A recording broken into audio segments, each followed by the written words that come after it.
Good evening, listener, and welcome to Mr. Spike's Bedtime Stories.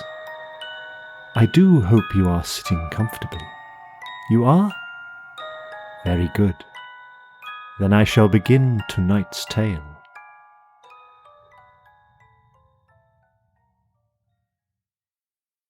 The Colour Out of Space by H.P. Lovecraft. Part 2. April brought a kind of madness to the country folk, and began that disuse of the road past Nahum's which led to its ultimate abandonment. It was the vegetation.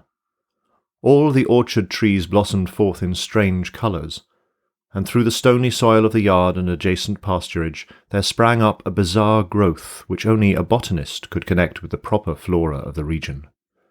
No sane, wholesome colours were anywhere to be seen except in the green grass and leafage, but everywhere were those hectic and prismatic variants of some diseased, underlying primary tone without a place among the known tints of earth. The Dutchman's breeches became a thing of sinister menace, and the blood-rots grew insolent in their chromatic perversion. Ammi and the Gardners thought that most of the colours had a sort of haunting familiarity, and decided that they reminded one of the brittle globule in the meteor. Nahum ploughed and sowed the 10-acre pasture and the upland lot, but did nothing with the land around the house. He knew it would be of no use, and hoped that the summer's strange growths would draw all the poison from the soil. He was prepared for almost anything now, and had grown used to the sense of something near him, waiting to be heard. The shunning of his house by neighbours told on him, of course, but it told on his wife more. The boys were better off, being at school each day, but they could not help being frightened by the gossip. Thaddeus, an especially sensitive youth, suffered the most. In May, the insects came, and Nahum's place became a nightmare of buzzing and crawling. Most of the creatures seemed not quite usual in their aspects and motions, and their nocturnal habits contradicted all former experience. The gardeners took to watching at night, watching in all directions at random for something, they could not tell what. It was then that they owned that Thaddeus had been right about the trees. Mrs. Gardner was the next to see it from the window as she watched the swollen boughs of a maple against a moonlit sky. The boughs surely moved, and there was no wind. It must be the sap. Strangeness had come into everything growing now, yet it was none of Nahum's family at all who made the next discovery. Familiarity had dulled them, and what they could not see was glimpsed by a timid windmill salesman from Bolton, who drove by one night in ignorance of the country legends. What he told in Arkham was given a short paragraph in the Gazette, and it was there that all the farmers, Nahum included, saw it first. The night had been dark, and the buggy lamps faint, but around a farm in the valley which everyone knew from account must be Nahum's, the darkness had been less thick. A dim though distinct luminosity seemed to inhere in all the vegetation, grass, leaves and blossoms alike, while at one moment a detached piece of the phosphorescence appeared to stir furtively in the yard near the barn. The grass had so far seemed untouched, and the cows were freely pastured in the lot near the house, but toward the end of May the milk began to be bad. Then Nahum had the cows driven to the uplands, after which this trouble ceased. Not long after this, the change in grass and leaves became apparent to the eye. All the verdure was going grey, and was developing a highly singular quality of brittleness. Ammi was now the only person who ever visited the place, and his visits were becoming fewer and fewer. When school closed, the Gardners were virtually cut off from the world, and sometimes let Ammi do their errands in town. They were failing curiously, both physically and mentally, and no one was surprised when the news of Mrs. Gardner's madness stole around. It happened in June, about the anniversary of the meteor's fall, and the poor woman screamed about things in the air which she could not describe. In her raving there was not a single specific noun, but only verbs and pronouns. Things moved and changed and fluttered, and ears tingled to impulses which were not wholly sounds. Something was taken away. She was being drained of something. Something was fastening itself on her that ought not to be. Someone must make it keep off. Nothing was ever still in the night. The walls and windows shifted. Nahum did not send her to the county asylum, but let her wander about the house as long as she was harmless to herself and others.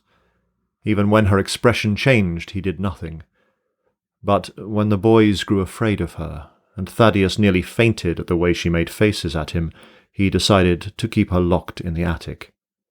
By July she had ceased to speak and crawled on all fours, and before that month was over, Nahum got the mad notion that she was slightly luminous in the dark, as he now clearly saw was the case with the nearby vegetation. It was a little before this that the horses had stampeded. Something had aroused them in the night, and their neighing and kicking in their stalls had been terrible. There seemed virtually nothing to do to calm them, and when Nahum opened the stable door they all bolted out like frightened woodland deer. It took a week to track all four, and when found they were seen to be quite useless and unmanageable. Something had snapped in their brains, and each one had to be shot for its own good. Nahum borrowed a horse from Ammi for his haying, but found it would not approach the barn. It shied, balked, and whinnied, and in the end he could do nothing but drive it into the yard while the men used their own strength to get the heavy wagon near enough the hayloft for convenient pitching. And all the while the vegetation was turning grey and brittle.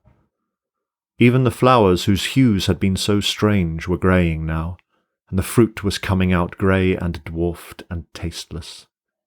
The asters and goldenrod bloomed grey and distorted, and the roses and zinnias and hollyhocks in the front yard were such blasphemous-looking things that Nahum's oldest boy Zenas cut them down. The strangely puffed insects died about that time, even the bees that had left their hives and taken to the woods.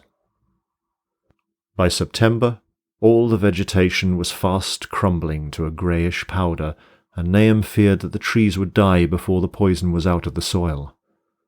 His wife now had spells of terrific screaming, and he and the boys were in a constant state of nervous tension.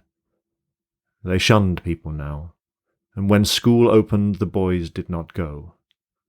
But it was Ammi, on one of his rare visits, who first realized that the well water was no longer good. It had an evil taste that was not exactly fetid, not exactly salty, and Ammi advised his friend to dig another well on higher ground to use till the soil was good again. Nahum, however, ignored the warning, for he had by that time become callous to strange and unpleasant things. He and the boys continued to use the tainted supply, drinking it as listlessly and mechanically as they ate their meagre and ill-cooked meals, and did their thankless and monotonous chores through the aimless days. There was something of stolid resignation about them all, as if they walked half in another world between lines of nameless guards to a certain and familiar doom. Thaddeus went mad in September after a visit to the well. He had gone with a pail and had come back empty-handed, shrieking and waving his arms, and sometimes lapsing into an inane titter or a whisper about the moving colours down there. 2 in one family was pretty bad, but Nahum was very brave about it. He let the boy run about for a week until he began stumbling and hurting himself, and then he shut him in an attic room across the hall from his mother's. The way they screamed at each other from behind their locked doors was very terrible, especially to little Merwin, who fancied they talked in some terrible language that was not of earth. Merwin was getting frightfully imaginative, and his restlessness was worse after the shutting away of the brother who had been his greatest playmate. Almost at the same time, the mortality among the livestock commenced. Poultry turned greyish and died very quickly, their meat being found dry and noisome upon cutting. Hogs grew inordinately fat, then suddenly began to undergo loathsome changes which no one could explain. Their meat was of course useless, and Nahum was at his wits' end. No rural veterinary would approach his place, and the city veterinary from Arkham was openly baffled. The swine began growing grey and brittle and falling to pieces before they died, and their eyes and muzzles developed singular alterations. It was very inexplicable, for they had never been fed from the tainted vegetation. Then something struck the cows. Certain areas, or sometimes the whole body, would be uncannily shriveled or compressed, and atrocious collapses or disintegrations were common. In the last stages, and death was always the result, there would be a greying and turning brittle like that which beset the hogs.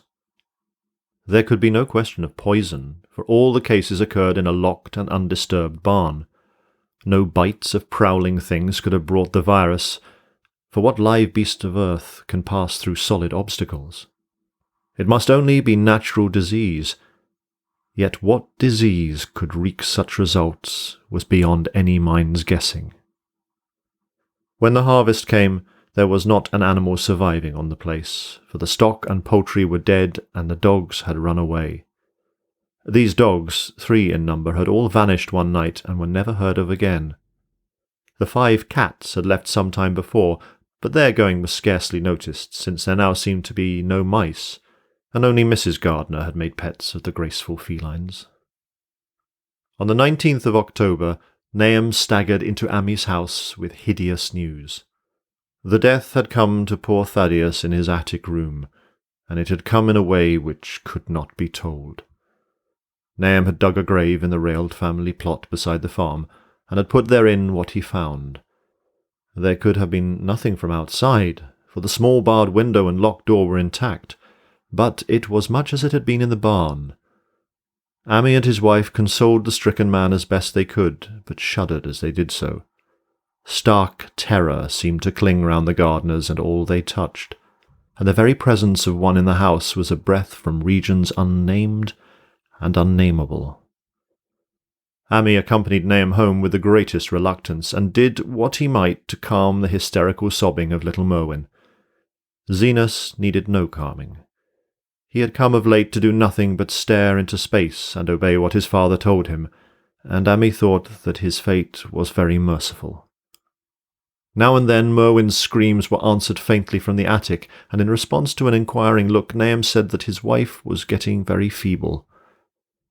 When night approached, Ammi managed to get away, for not even friendship could make him stay in that spot when the faint glow of the vegetation began, and the trees may or may not have swayed without wind.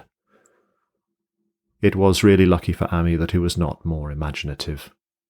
Even as things were, his mind was bent ever so slightly, but had he been able to connect and reflect upon all the portents around him, he must inevitably have turned a total maniac.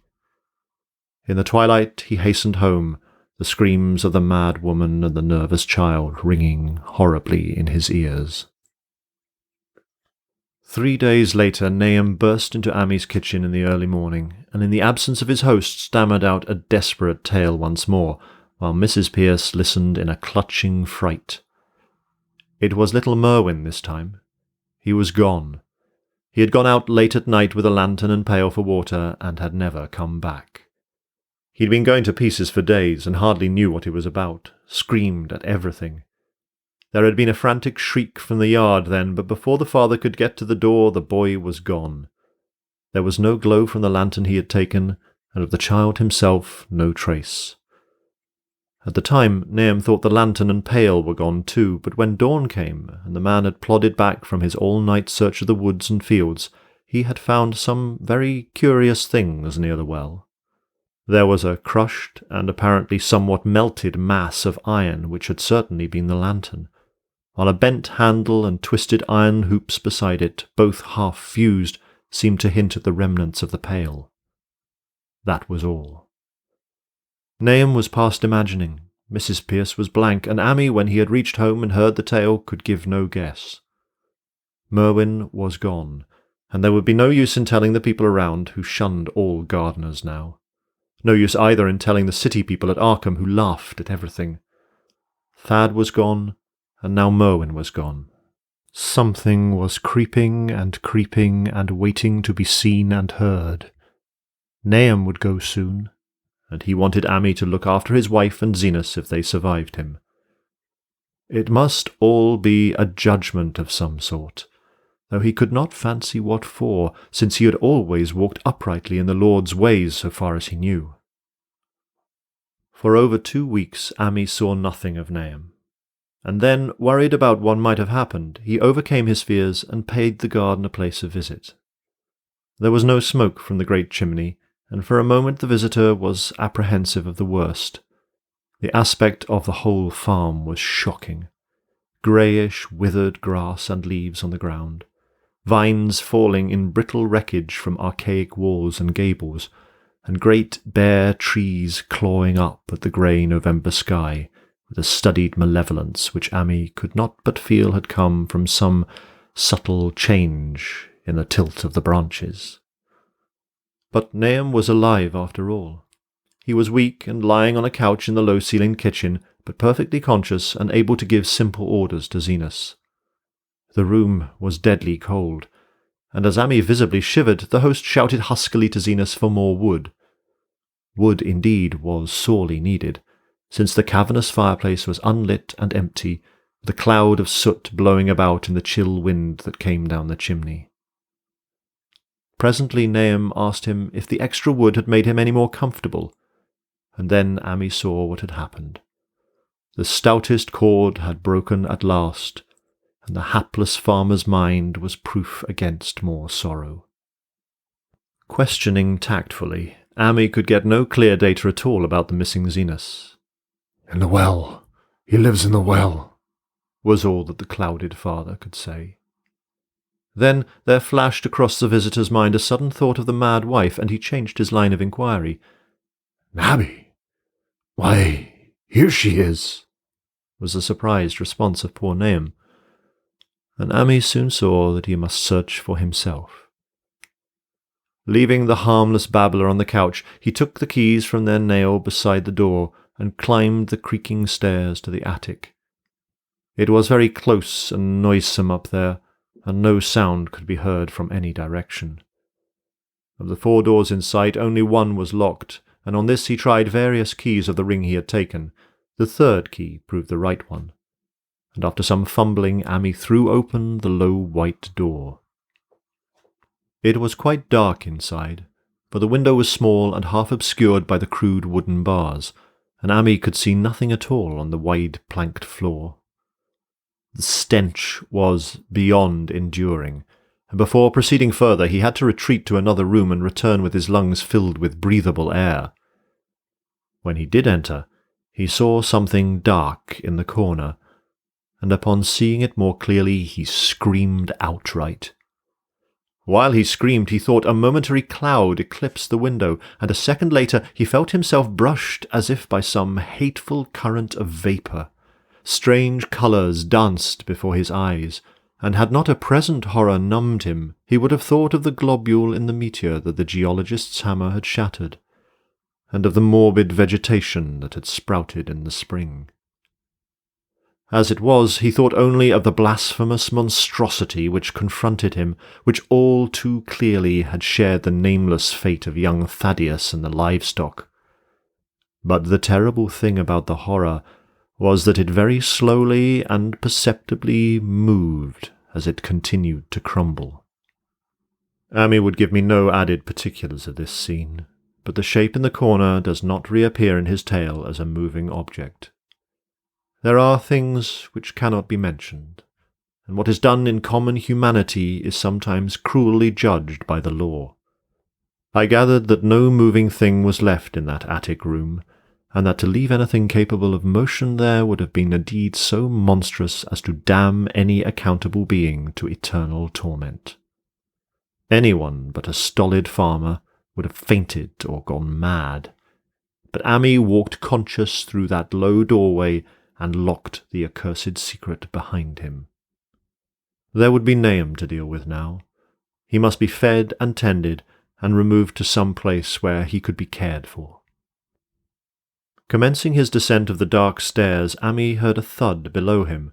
He even thought a scream had been suddenly choked off, and he recalled nervously the clammy vapour which had brushed by him in that frightful room above. What presence had his cry and entry started up? Haunted by some vague fear, he heard still further sounds below. Indubitably there was a sort of heavy dragging, and a most detestably sticky noise, as if some fiendish and unclean species of suction.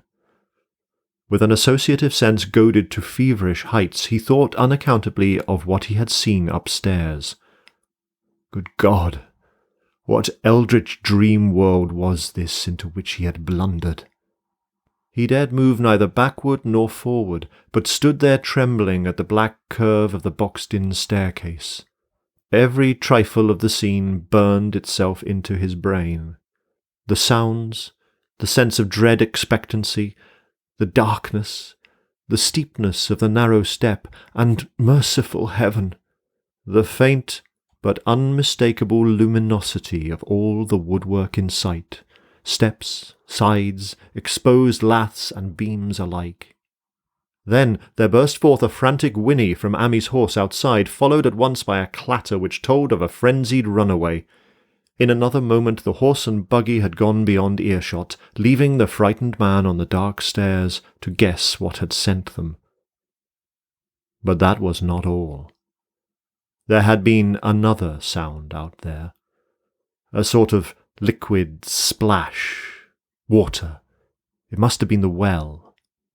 He had left Hero untied near it, and a buggy wheel must have brushed the coping and knocked in a stone. And still the pale phosphorescence glowed in that detestably ancient woodwork. God, how old the house was! Most of it built before 1670, and the gambrel roof no later than 1730. A feeble scratching on the floor downstairs now sounded distinctly, and Ammi's grip tightened on a heavy stick which he had picked up in the attic for some purpose. Slowly nerving himself, he finished his descent and walked boldly toward the kitchen, but he did not complete the walk, because what he sought was no longer there. It had come to meet him, and it was still alive after a fashion. Whether it had crawled, or whether it had been dragged by any external forces, Ammi could not say, but the death had been at it. Everything had happened in the last half-hour, but collapse, greying, and disintegration were already far advanced. There was a horrible brittleness, and dry fragments were scaling off. Ammi could not touch it, but looked horrified into the distorted parody that had been a face. "What was it, Niam? What was it?" he whispered, and the cleft, bulging lips were just able to crackle out a final answer. "Nothing. The color, it burns. Cold and wet, but it burns. It lived in the well. I seen it. A kind of smoke, just like the flowers last spring. The well shone that night. Dad, Merwin, and Zenas, everything alive. Sucked the life out of everything. That stone must have come, and the stone poisoned the whole place. Don't know what it wants. That round thing them men from the college dug out of the stone. He smashed it. It was the same color, just the same, like the flowers and the plants. Must have been more of them. Seeds, they growed. I seen it the first time this week. Must have got strong on Zenas. He was a big boy, full of life. It breeds down your mind and then gets you, burns you up. In the well water. You was right about that. Evil water. Zenas never come back from the well. Can't get away. Draws you. You know something's coming, but 'tain't no use. I seen it time and again since Zenas was took.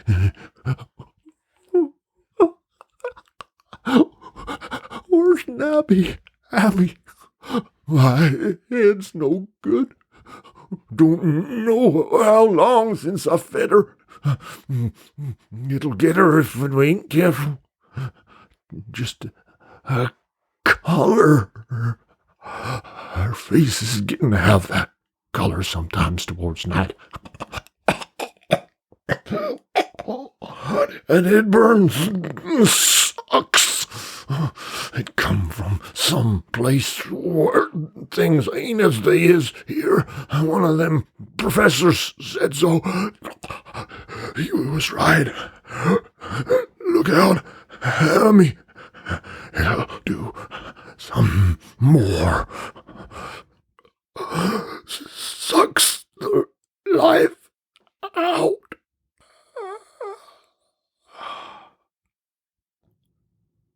But that was all. That which spoke could speak no more, because it had completely caved in. Ammi laid a red checked tablecloth over what was left and reeled out the back door into the fields.